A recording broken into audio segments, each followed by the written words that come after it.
নমস্কার বন্ধুরা, শ্রাবন্তী দেবী রেসিপিতে আবারও আপনাদেরকে স্বাগত জানাই। আজকে বানাবো ফুলকপির একটা রেসিপি। তার জন্য এখানে আমি ফুলকপি নিয়ে নিয়েছি এবং খুব ভালোভাবে ফুলকপিটাকে ধুয়ে নিয়েছি পরিষ্কার করে। এবার এই রেসিপির মশলাটা তৈরি করে নিচ্ছি। এখানে আমি মিক্সিতে নিয়ে নিচ্ছি একটা পেঁয়াজ, দিয়ে দিচ্ছি 5-6 কোয়া রসুন, আর দিয়ে দিব অল্প একটু আদা, তার সাথে নিয়ে নিব 3-4টে কাঁচা লঙ্কা। সামান্য একটুখানি জল দিয়ে এটা একটা প্লেন পেস্ট তৈরি করে নেব। এবার আমি নিয়ে নিচ্ছি এখানে টক দই। এখানে আমি 2 থেকে আড়াই চামচ পরিমাণে টক দই নিয়ে নিয়েছি এবং সামান্য একটু জল দিয়ে ফেটিয়ে নিয়েছি। তার মধ্যে আমি দিয়ে দিব চিনি। টক দইটার মধ্যে আমি এখানে চিনি অ্যাড করে দিলাম, দিয়ে ভালো করে মিক্সড করে রেখে দেব যাতে চিনিটা ভালো করে মিশে যায় এর মধ্যে। দেখুন,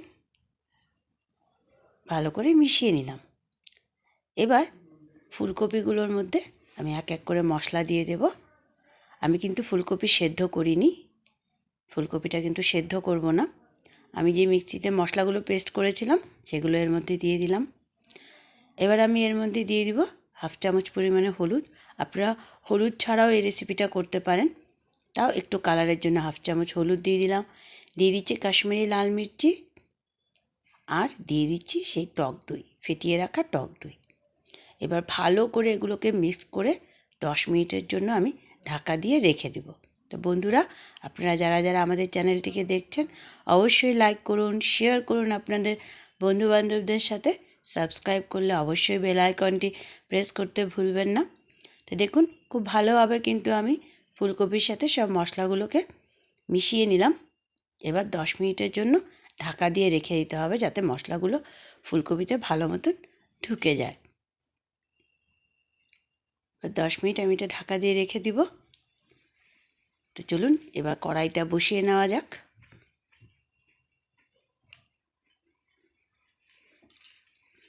আমি কড়াই বসিয়ে দিয়েছি এবং এর মধ্যে দিয়ে দিচ্ছি বেশ একটুখানি তেল।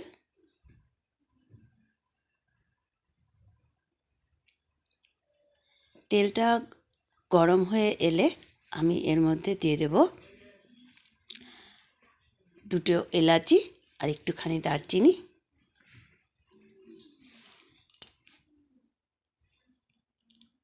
এলাচি আর দারচিনিটা একটু লাল লাল হয়ে এলে এর মধ্যে আমি দিয়ে দিচ্ছি একটা পেঁয়াজ, কুচি করে কেটে নেওয়া পেঁয়াজ। এবার পেঁয়াজটাকে বেশ ব্রাউন কালার করে একটু ভেজে নিতে হবে।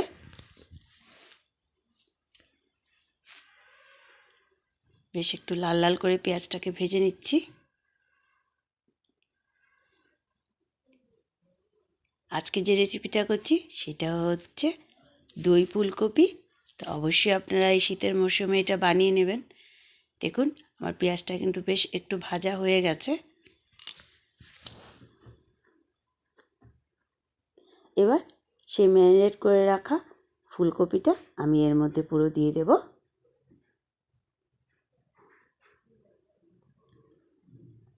ভালো করে মিশিয়ে নিয়ে এবার ঢাকা দিয়ে দিয়ে এটাকে ভালো করে ভেজে নিতে হবে যতক্ষণ না পর্যন্ত পুরো তেলটা ছেড়ে দিচ্ছে।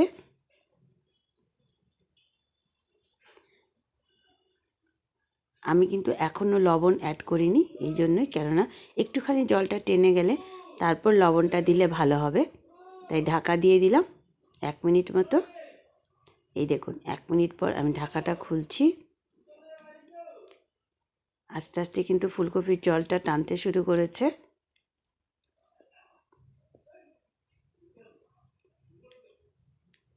এবং বেশ একটুখানি ভাজাও হয়ে এসছে। তো এবার আমি এর মধ্যে আপনারা লবণটা দিয়ে দিতে পারেন, কেননা প্রথমেই যদি লবণটা দিয়ে দিই তাহলে ফুলকপি থেকে খুব জল ছাড়তে শুরু করবে আর সেই জলটা সহজে শুকাবে না। তো একটুখানি প্রথমে জলটা টানিয়ে নিয়ে তারপর লবণটা দিন। পরিমাণ মতন লবণটা আমি দিয়ে দিলাম। এবার আবারও ভেজে নেব। লবণটা মিশিয়ে নিয়ে আবারও একটু আমি এটাকে ঢাকা দিয়ে রাখবো 1 মিনিট মতো।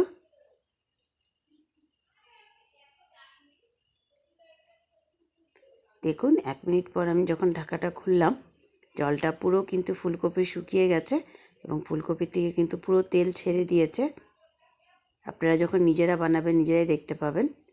এই দেখুন পুরো ফুলকপির থেকে কিন্তু তেল ছেড়ে দিয়েছে, একটু জল এর মধ্যে আর নেই।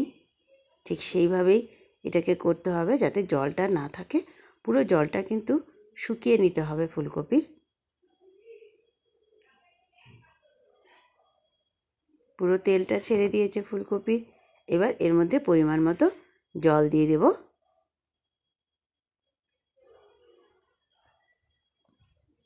দিয়ে এটাকে ভালো করে মিশিয়ে নেব। আমি আরেকটু জল দেবো, কেননা ফুলকপিটা ভালো সেদ্ধ হতে হবে, ভালো সেদ্ধ না হলে ভালো লাগবে না। আরেকটুখানি জল আমি এর মধ্যে দিয়ে দেব।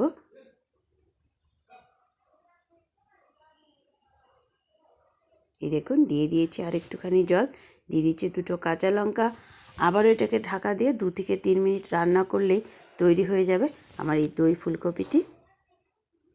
এই দেখুন 2 থেকে 3 মিনিট পর আমি ঢাকাটা খুলেছি, কি সুন্দর কালার হয়েছে এবং পুরো মাখা মাখা হয়ে গেছে। ফুলকপিগুলো বেশ সুন্দর সেদ্ধ হয়ে গেছে। এই দেখুন খুন্তি দিয়ে কেটে নিচ্ছি। এবার এর মধ্যে আমি দিয়ে দেবো গরম মশলা। আমি বাটিতে একটুখানি জলের মধ্যে গরম মশলা 1 চামচ ভিজিয়ে রেখেছিলাম, সেটা দিয়ে দিলাম এবং এটাকে ভালো করে মিশিয়ে নিয়ে আমি এবার গ্যাসটা অফ করে দেবো আর একটুখানি ঢাকা দিয়ে রাখবো যাতে গরম মশলার সেন্টটা বেরিয়ে না যায়। তার জন্য আমি গ্যাসটা অফ করে দিচ্ছি আর একটু ঢাকা দিয়ে রাখছি। আমার এই দই ফুলকপি কিন্তু একদম রেডি হয়ে গেছে। কয়েক সেকেন্ড একটু ঢাকা দিয়ে রেখে তারপর আমি এটাকে ঢেলে নিচ্ছি। তো বন্ধুরা অবশ্যই আপনারা এটা বাড়িতে ট্রাই করবেন, অবশ্যই আমাকে জানাবেন কেমন হয়েছে। আবারও দেখা হবে, ততক্ষণ সবাই ভালো থাকবেন, সুস্থ থাকবেন। নতুন রেসিপি নিয়ে আবারও চলে আসবো, ততক্ষণের জন্য ধন্যবাদ।